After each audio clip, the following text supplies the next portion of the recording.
આજની વાર્તા શીખનારો હંમેશા જીતે છે અને બેઠો રહેનાર હંમેશા હારે છે.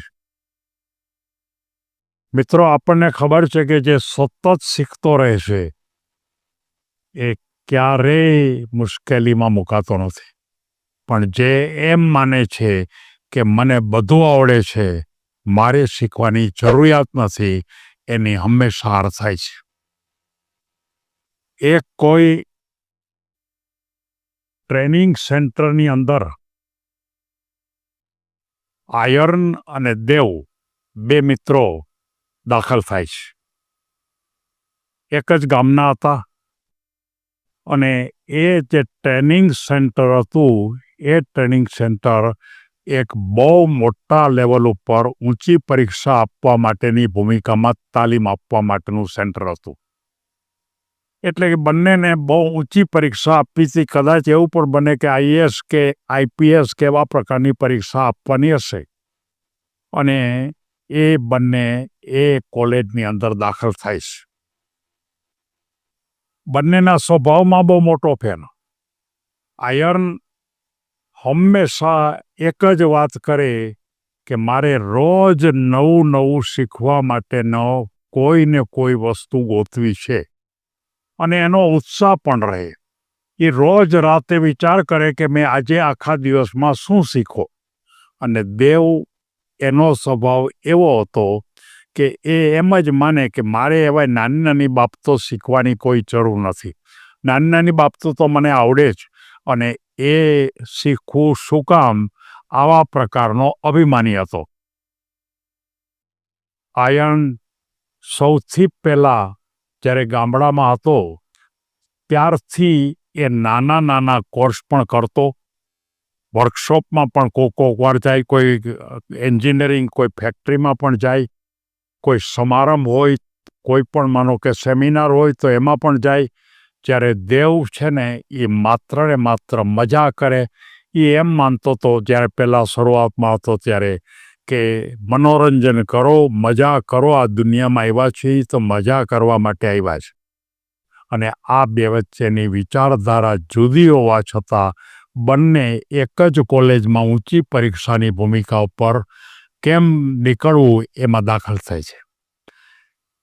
એક જ તાલીમ કેન્દ્ર, બંને મિત્રો, પણ બંનેના વિચારોની અંદર બહુ મોટું અંતર. એકના મનમાં કંઈક મેળવવા માટેની તમન્ના અને એકના મનમાં એક જ કે મને બધું આવડે છે, મારે કોઈ શીખવાની જરૂર નથી. અને આ અનુસંધાને એણે પોતે ખરેખર આ તાલીમ લેવાની શરૂઆત કરી. તાલીમ લે ત્યારે પહેલો જે આયર્ન હતો એના મનમાં તો એમ જ હોય કે મારે તો શીખવું જ છે. સાવ નાનું હોય તોય, નાનું ચેપ્ટર હોય તોય, નાનો પોઈન્ટ હોય તો. અને આમ કરતાં કરતાં કરતાં તમે જોઈ શકશો કે કોઈ એક સારી સંસ્થામાં એ બંનેને ઉચ્ચ તાલીમ આપવા માટેની પસંદગી કરવાની હતી. કારણ કે બંને ભણતા હતા, પણ હજી તો કોઈ એવા ચોક્કસ મુદ્દા ઉપરની સંસ્થા નહોતી. પણ સાચા અર્થમાં એને આ ઉચ્ચ પરીક્ષા એટલે આઈએએસ કે આઈપીએસની પરીક્ષા માટે એને જવાનું હતું. અને એમાં એક જાહેરાત આવી. જ્યારે બંનેના ઇન્ટરવ્યૂ લેવામાં આવ્યા, દેવને દાખલ ન કરવામાં આવ્યો અને આયર્ન છે એને દાખલ કરવામાં આવ્યો. અને એ સંસ્થાની અંદર જતાની સાથે નવું નવું શીખવા માટેની રોજની શરૂઆત કરે. દેવને તો એમાં તાલીમ મળતી જ નહોતી, કારણ કે એને તો પ્રવેશ મળ્યો જ નહોતો. અને એ રીતે દેવનો રસ્તો જુદો પડ્યો અને આયર્નનો રસ્તો પણ જુદો પડ્યો. આયર્ન ધીમે ધીમે ધીમે ધીમે તાલીમ લેવા માંડ્યો. આઈએએસ કેવી રીતે થઈ શકાય એના માટે પરીક્ષા કેમ આપવી, કેટલા પુસ્તકો વાંચવા, રોજ રોજ રોજ આગળ વધવા માંડ્યો. અને આ રીતે આખ્યા ભૂમિકામાં તમે જોઈ શકશો કે આયર્ન ધીમે ધીમે ધીમે ધીમે પ્રગતિ કરતો રહ્યો. પરીક્ષા નજીક આવી અને પરીક્ષા નજીક આવી એટલે આયર્ન એ આઈએએસ પરીક્ષાની અંદર ઉત્તમ પ્રકારે પસંદ કરી શકો, પાસ કરી શકો. દેવ તો દાખલ જ નહોતો થઈ શકો, એટલે એને પરીક્ષા આપવાની કોઈ વાત નહોતી. અને એ કારણસર આયર્ન એક બહુ મોટી ગવર્મેન્ટની ઊંચી પોસ્ટ ઉપર એને નોકરી મળી અને એ પોસ્ટ ઉપર એને જ્યારે ખાતો ત્યારે દેવ એને મળવા આવે છે કે હું કાંઈ કરી ન શીખો, મારામાં કોઈ આવડત રહી નહીં અને મેં પોતે એમ માન્યું કે હું ખરેખર બહુ જાણું છું. ત્યારે આયરને એમ કીધું કે ભાઈ, આ દુનિયામાં કોણ આગળ આવે તો કે જે એમ માને કે મારે રોજ નવું કંઈક શીખવું છે.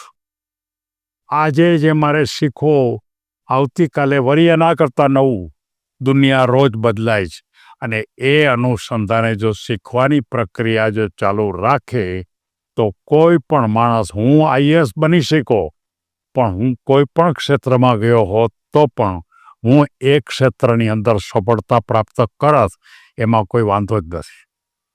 ત્યારે દેવ એમ કહે છે કે મેં તો મારી જિંદગી બગાડી. ત્યારે ફરીવાર આયન કહે છે, ભાઈ, તે તારી જિંદગી બગાડી નથી, હજી સમય છે. હજી તો આપણા બંનેની ઉંમર, મારી ઉંમર હજી 25-26 વર્ષની ઉંમર થઈ છે ને હું આઈએએસ બની ગયો. તારી ઉંમર પણ એટલી જ છે. હજી પણ તું આ સૂત્રને તું પકડી લે કે જિંદગીમાં રોજ નવું કંઈક શીખવું. તારે જે ક્ષેત્રમાં જવું હોય તે, હવે તને ભણવામાં ન ગમતું હોય તો તું અન્ય ક્ષેત્ર પસંદ કર. ત્યારે એણે પોતે પસંદ કરવા માટે એમ કીધું કે હવે તો હું ભણવા માટે કામ નહીં કરી શકું, પણ મારે એક સારા બિઝનેસમેન બનવું છે. અને બિઝનેસમેન બનવા માટે એ ફરીવાર 26-27 વર્ષની ઉંમરે જ્ઞાન મેળવવાની શરૂઆત કરી, જુદી જુદી સંસ્થામાં તાલીમ લેવાની શરૂઆત કરી. કેટલાક એના મિત્રો જે ખરેખર બિઝનેસમાં કામ કરતા હતા એની ફેક્ટરીમાં પણ જાય અને રોજ એક જ સિદ્ધાંત જે આયરનો હતો કે રોજ નવું શીખવું.